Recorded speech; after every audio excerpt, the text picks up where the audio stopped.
Hi friends, welcome to my channel అంతరాజుస్ kitchen and tips. అందరూ ఎలా ఉన్నారు? ఈరోజు నేను మీతో షేర్ చేసుకోబోతున్నాను సాఫ్ట్ అండ్ స్మూత్ ఫుల్కాస్ ఎలా తయారు చేయాలో. ఓకే, రెసిపీలోకి వెళ్ళిపోదామండి.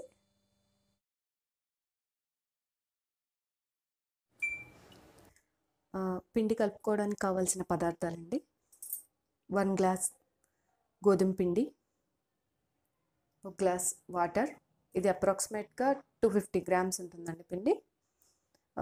వాటర్ వచ్చేసి 200 ml సరిపోతుందండి. 1 teaspoon oil, 1 teaspoon salt, లేదంటే హాఫ్ టీ స్పూన్ మనకు కావాల్సినంత సాల్ట్ వేసుకోవాలండి.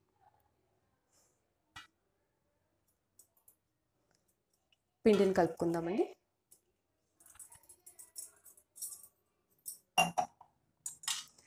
సాల్ట్ని పిండిలో వేయకుండా వాటర్లో డిజాల్వ్ చేసుకోవడం వల్ల ఏంటంటే మనకి ఉప్పు బాగా కలిసి పిండిలో కరిగిపోతుందండి. వాటర్లో అందుకు నేను కలుపుకున్నాను. వాటర్ వేసుకొని కలుపుకుందామండి. ఒకేసారి వాటర్ వేయకుండా కొంచెం కొంచెంగా వాటర్ని వేస్తూ కలుపుకోనండి. కొంచెం కొంచెంగా వాటర్ని వేస్తూ కలుపుకోవాలి.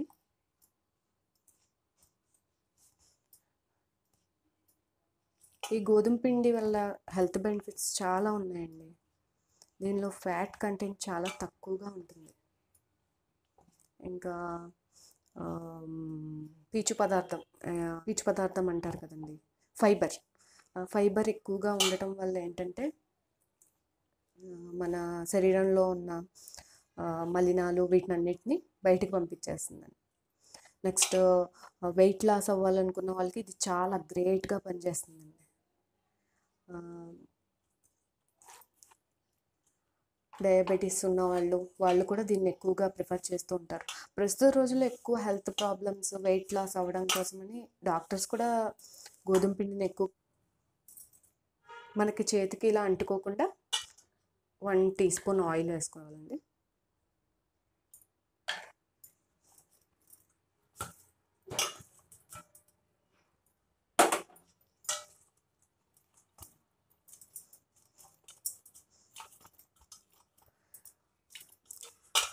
మనం పిండిని ఎంత బాగా ఇలా ఒత్తుకుంటూ ఇది ఉంది కదండి మన చేతి యొక్క దీంతో ఎంత బాగా అయితే పిండిని ఒత్తుతూ ఇలా కలుపుతామో ఇంకా అంత మెత్తగా వస్తాయి.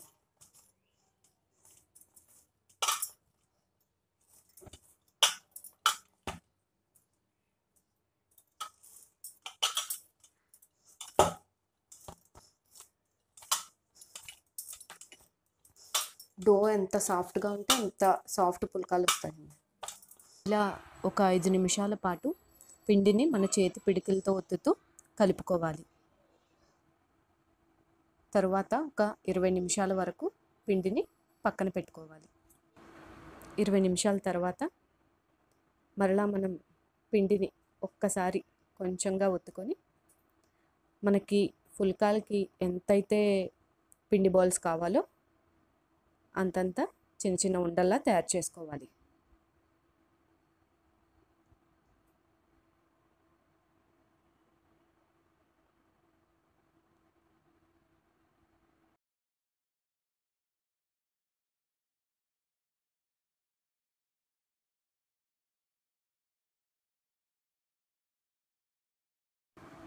ఇప్పుడు మనం మన నెక్స్ట్ ప్రాసెస్లోకి వెళ్ళిపోదామండి. పిండి ముద్దని రోల్ చేసి ఫుల్కా తయారు చేసుకుందాం.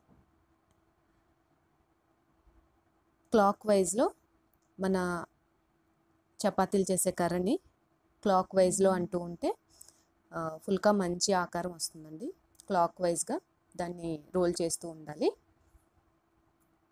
మనకి ఎంత సైజులో కావాలో అంత ముద్దను తీసుకుంటే ఫుల్కా తయారైపోతుంది. పిండి కూడా ఎక్కువ వేయకూడదండి. పిండి ఎక్కువ వేయడం వల్ల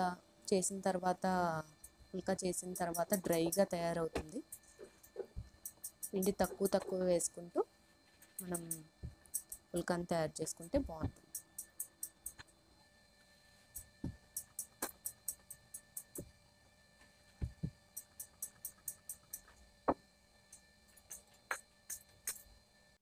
ఇప్పుడు మనం ఫుల్కాస్ని కాల్చుకుందామండి.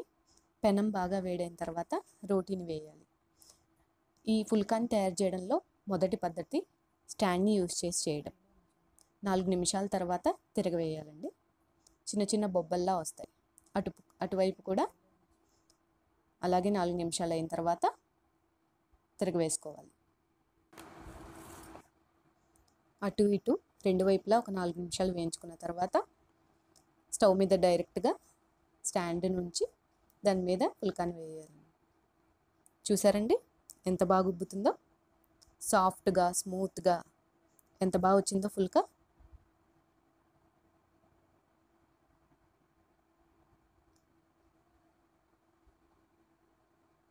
ఇలా అటు ఇటు కాల్చుకున్న తర్వాత తీసేయాలి.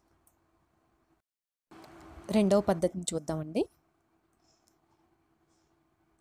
ఇక్కడ కూడా సేమ్ అటు ఇటు 4 నిమిషాలు కాలిన తర్వాత చిన్న చిన్న బొబ్బలు వచ్చిన తర్వాత తిరగవేసుకొని డైరెక్ట్గా స్టవ్ మీద వేయడం అండి. చూపిస్తాను ఎలా వేయాలో. ఒకవైపు బొబ్బలు వచ్చిన తర్వాత ఇంకోవైపు తిరగేయాలి.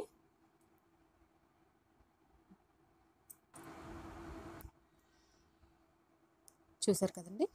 ఇప్పుడు దీన్ని తీసుకెళ్ళి డైరెక్ట్గా స్టవ్ మీద వేస్తే చూసారండి ఎలా ఉబ్బుతుందో, ఎంత చక్కగా వచ్చిందో. అటు ఇటు కూడా స్టవ్ మీద డైరెక్ట్గా కాల్చుకోవడం. ఇది రెండవ పద్ధతి అండి. ఇదే విధంగా మనం మూడో పద్ధతిని కూడా చూద్దామండి. ఇందులో కూడా అలాగే రోటీని వేసిన తర్వాత అటు ఇటు కాలిన తర్వాత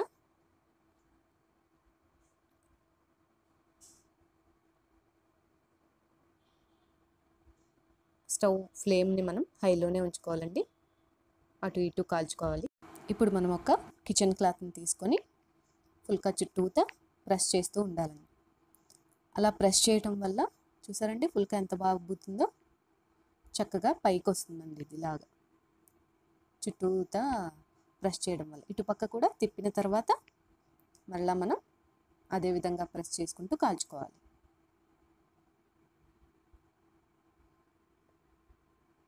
చూసారు కదండి 3 రకాలుగా ఏ విధంగా మనం ఫుల్కాని కాల్చుకోవచ్చో. మీరు కూడా ఈ రెసిపీని తప్పకుండా ట్రై చేయండి. మీకు ఈ వీడియో కనుక నచ్చినట్లయితే ప్లీజ్ లైక్ చేసి సబ్స్క్రైబ్ చేసి మీ ఫ్రెండ్స్కి ఫ్యామిలీ మెంబర్స్కి షేర్ చేయండి. Thank you.